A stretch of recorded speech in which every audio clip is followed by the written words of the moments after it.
মৰমৰ ছাত্ৰ ছাত্ৰীসকল তোমালোকক মোৰ চেনেললৈ স্বাগতম জনাইছোঁ।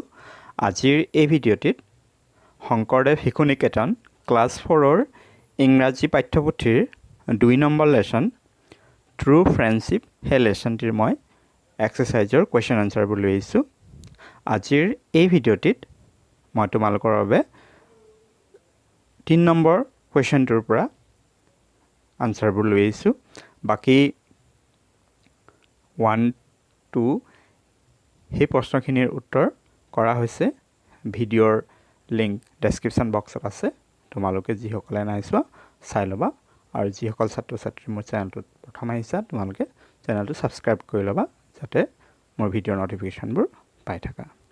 বলা এতিয়া আমি 3 নম্বৰ প্ৰশ্নটো চাওঁ। তোমালোকৰ 3 নম্বৰ দিয়া আছে learn the use of get and got। তাৰমানে get আৰু got এই দুটা শব্দৰ ব্যৱহাৰ শিকিবলৈ কৈছে। তাৰমানে get got এই দুটা শব্দ আমি ক'ত কেতিয়া কেনেকৈ ব্যৱহাৰ কৰিম, মানে ক'ত আৰু কেতিয়া আমি ব্যৱহাৰ কৰিম তাৰ ব্যৱহাৰৰ বিষয়ে আমি শিকিম। তোমালোকৰ নম্বৰ 8 দিয়া আছে I dash a letter every month। আৰু এটা দিয়া আছে I dash a letter yesterday।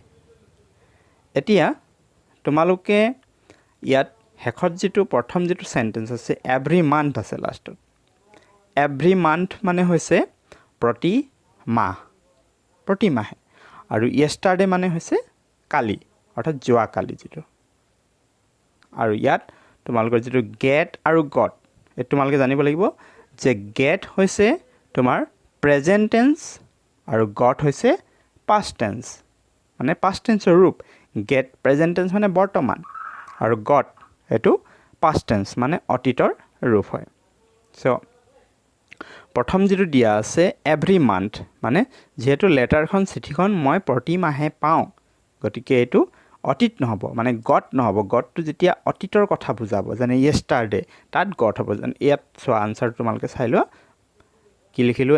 প্ৰথমে I get a letter every month, আৰু তাৰ পিছত লিখিলো I got a letter yesterday। কথাটো বুজি পাইছা? yesterday মানে কি কালি, এটো অতীত বুজাইছে নহয় নে? গতিকে ইয়াত কি হ'ব, যেটো গেটৰ যেটো past form বা past ৰূপ got হেতু ব্যৱহাৰ হ'ব। তাৰ মানে তোমালোকে কি বুজিলা, যেতিয়া অতীতৰ কথা বুজোৱা হ'ব তেতিয়া তোমালোকে past বুজালে মানে তোমালোকে got ব্যৱহাৰ কৰিব লাগিব, আৰু প্ৰেজেন্ট বুজালে get ব্যৱহাৰ কৰিব লাগিব। নেক্সট তোমালোকে এক্সাম্পল চোৱা নম্বৰ বি কি দিয়া আছে Mintu dash a prize every year।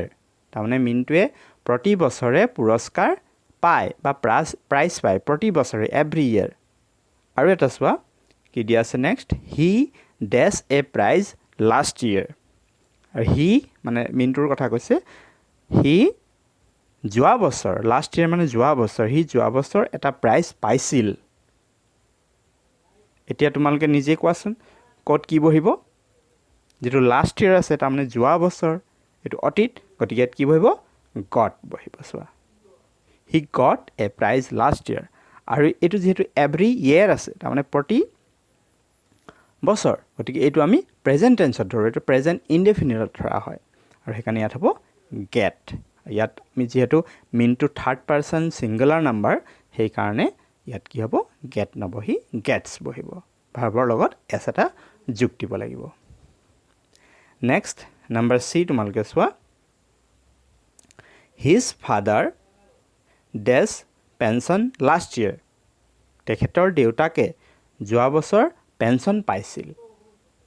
Last year মানে যোৱা বছৰ। আৰু কি দিয়া আছে he dash pension every month। আৰু তেওঁ বা তেখেতে every month প্ৰতি মাহে কি পায় পেনশন পায়। গতিকে প্ৰথমটোত কি হ'ব got হ'ব, যেটো লাষ্ট ইয়াৰ আছে, আৰু তাৰ পিছত কি হ'ব gets হ'ব। আৰু he gets কিয় হ'ল, যেহেতু he থাৰ্ড পাৰসন সিঙ্গুলাৰ, সেইকাৰণে gets হৈছে। নেক্সট তোমালোকৰ নম্বৰ 4ত কি দিয়া আছে চোৱা। তোমালোকৰ নম্বৰ 4ত এটা ষ্টৰী দিয়া আছে। আৰু সেই ষ্টৰিটোৰ মাজে মাজে কিছুমান শব্দ মানে নাই ব্লেংক দি দিছে আৰু তোমালোকৰ ব্ৰেকেটত কেইটামান ৱৰ্ড দিছে সেইকেইটা ৱৰ্ড সেই খালী ঠাইখিনিত বহুৱাই তোমালোকে এই ষ্টৰিটো কমপ্লিট কৰিব লাগিব তো তোমালোকে নাম্বাৰ 4 কুৱেশ্যন কি দিয়া আছে complete the following story by filling up the gaps এই যিবোৰ গেপ আছে এইখিনি পূৰ কৰি এই ষ্টৰিটো কমপ্লিট কৰিব কৈছে ব্ৰেকেটত কি লিখা আছে ইউজ ৱৰ্ডছ থেচ গোল্ড পোৰ অনাৰ ৰিৱাৰ্ড ফেচ ফায়াৰউড পাজল এই যিকেইটা ৱৰ্ড দিয়া আছে 8টা এই ৱৰ্ড কেইটাৰে ব্যৱহাৰ কৰি তোমালোকে এই ব্লেংক কেইটা পূৰ কৰিব লাগিব ঠিক আছে সো ইয়াৰ আনসাৰটো তোমালোকে ডাইৰেক্ট চাই লোৱা মই ইয়াতে বুজাই দিওঁ প্ৰথম হ'ব মোহন ইজ এ পোৰ মেন ইয়াত পোৰ বহিব পোৰ মানে দুখীয়া মোহন ইজ এ পোৰ মেন মোহন এজন দুখীয়া ব্যক্তি হি লিভছ ইন এ থেচ হাউচ আৰু তেখেত কেনেকুৱা ঘৰত বাস কৰে থেচ মানে তোমাৰ বাঁহ কাঠেৰে নিৰ্মিত বা খেৰৰ ছাল তেনেকুৱা ঘৰবোৰক থেচ হাউচ বুলি কোৱা হয় মানে বাঁহ খেৰ কাঠৰ এই যিবোৰ ঘৰ তেনেকুৱা he goes to forest to fetch wood আৰু তেখেত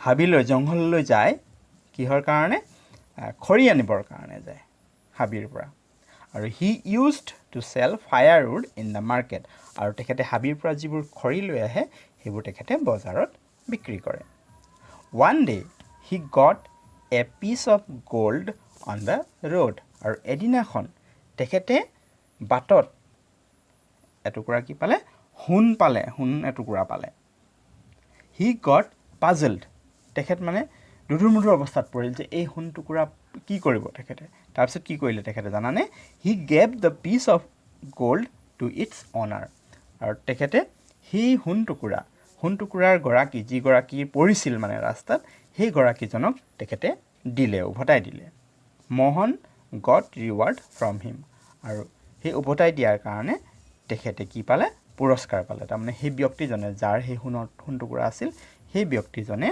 মোহনক মানে কি কৰিলে পুৰস্কাৰ দিলে যিহেতু তেওঁ সেই সোণ টুকুৰা তেখেতক দিলে এয়া আছিল ষ্টৰিটো নেক্সট নাম্বাৰ 5ত তোমালোকৰ দিয়া আছে give the opposite word of rich new enemy sad আৰু শ্ল' এই 5টা ৱৰ্ড দিয়া আছে এই 5টা ৱৰ্ডৰ তোমালোকে অপজিট ৱৰ্ড লিখিব লাগে অপজিট মানে বিপৰীত শব্দ লিখিব লাগে প্ৰথম আছে ৰিচ মানে ধনী তো ইয়াৰ বিপৰীত হ'ব পোৰ দুখীয়া ধনী দুখীয়া নিউ অল্ড হ'ব নিউ মানে নতুন আৰু অল্ড মানে পুৰণি তাৰপিছত এনিমি ফ্ৰেণ্ড হ'ব এনিমি মানে শত্ৰু ফ্ৰেণ্ড মানে বন্ধু চেড হ'লে হেপ্পী হ'ব চেড মানে দুখ হেপ্পী মানে সুখ আৰু শ্ল' হ'লে কি হ'ব ফাষ্ট শ্ল' মানে খুব ধীৰ আৰু ফাষ্ট মানে খুব বেগী তীব্ৰ মৰমৰ ছাত্ৰ ছাত্ৰীসকল আজিৰ ভিডিঅ'টো ইমানেই আছিল ভিডিঅ'টো ভাল লাগিলে লাইক কৰিবা শ্বেয়াৰ কৰিবা বন্ধুবৰ্গৰ মাজত যাতে তেওঁলোকেও পায় ভিডিঅ'টো আৰু চেনেলটো ছাবস্ক্ৰাইব কৰি থবা আৰু ওচৰত থকা বেল আইকনটো প্ৰেছ কৰি থবা যাতে মই ভিডিঅ' দিয়াৰ লগে লগে নটিফিকেশ্যনবোৰ পোৱা আৰু যিসকল ছাত্ৰ ছাত্ৰী মোৰ চেনেলটোত আজি প্ৰথম চাইছা তোমালোকে মোৰ চেনেলটোত যদি চোৱা প্লেলিষ্টত তোমালোকৰ শংকৰদেৱ শিশু নিকেতন ক্লাছ 4 ইংলিছ বুলি এটা প্লেলিষ্ট আছে আৰু সেই প্লেলিষ্টত তোমালোকৰ পাঠ্যপুথিৰ সকলো পাঠৰে প্ৰশ্ন উত্তৰ আছে যিসকল ছাত্ৰ ছাত্ৰীয়ে নাই চোৱা তোমালোকে গৈ প্লেলিষ্টত চাব পাৰা ভিডিঅ'টো চোৱাৰ বাবে ধন্যবাদ